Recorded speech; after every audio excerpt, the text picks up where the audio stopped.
Hello fellow humans and welcome to another episode of your replays, and today I'm going to talk about what high alpha damage does to your tank.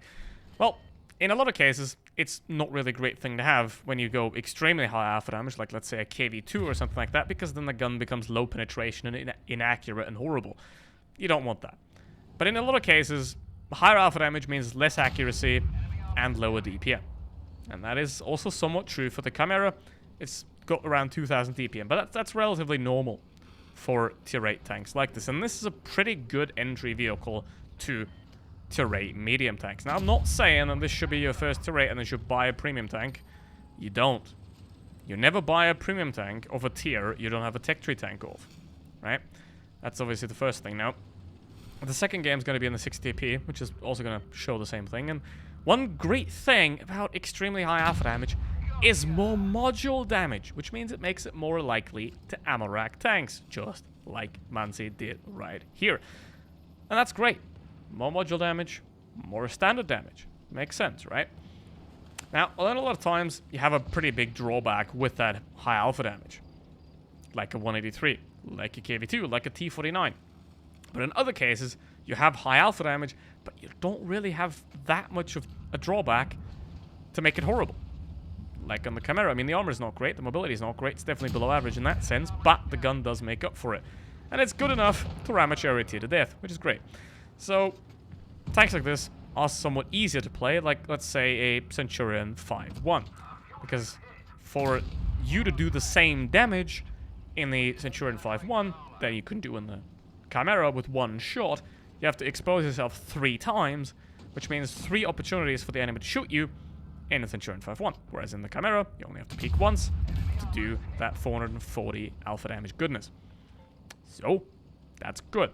That's also why a Sheridan works pretty well, because it's got high alpha damage. A Vickers Light has to peek twice for every time the Sheridan peeks, which means you essentially have twice the amount of times that you can be shot at and damaged, and you will be damaged because it's a light tank.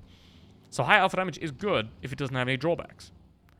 But obviously, it always has, because a high alpha damage 3000 DPM tier 10, that's something like a Grill or a tank destroyer, and they have the drawback of, well, being tank destroyers, and that's not great. But high alpha damage is always something that is easier to play than low alpha damage, because you just gotta peek less. You have less chance of getting shot if you just do it right.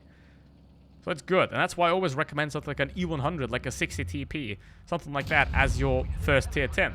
Because they got the armor to protect you, and they got the high alpha damage, so you only need 3 shots in an E100 and you've done average damage. I mean, in an Object 140 you need 7 or 8. So, you know, and also ideally you don't want to peek out in reverse against a tank that can potentially one-shot you with Hesh. But other than that, this is a pretty nice replay. Pretty much shows what high alpha damage tanks are about, and you can make mistakes, and they're rarely getting punished as big as you can punish them, unless you have 3 guys shooting at you, which is always a bad idea. Don't be that kind of guy that be like, yeah, I'm a great player, I'm gonna fight 5 players at the same time. That does not work. A great player never gets themselves into a position where they would have to fight 3-on-1. Always take 1v1s, always take unfair fights. If you're fighting a fight that is unfair towards you, then you shouldn't take that fight. You should get out of there if you can. So, you know, also, I don't recommend using both tungsten and adrenaline. I would just pick one of them, especially on a 60 TP, which is a bit susceptible to module damage. So, I would definitely use the multi-kit and the regular repair kit in this vehicle, and I also might not want to use that T100 as extra shielded armor. It's a bit not great, to be honest, but yeah, Grill's dead now. So, I don't know, I have no idea what the T100 is doing, though. Like, just, you're 200 HP, stop peeking. The Sheridan's camping in the back, as every Sheridan would, I guess. I mean, this is... It's getting worse. This is humanity. It won't get any better than it is now. It can either stay or it get worse.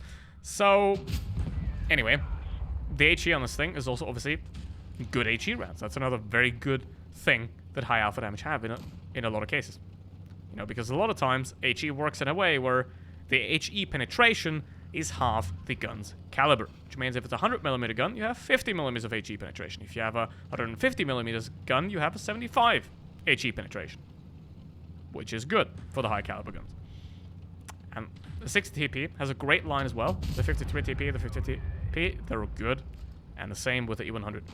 So I would recommend picking up tanks like that as your first tier 10. Why?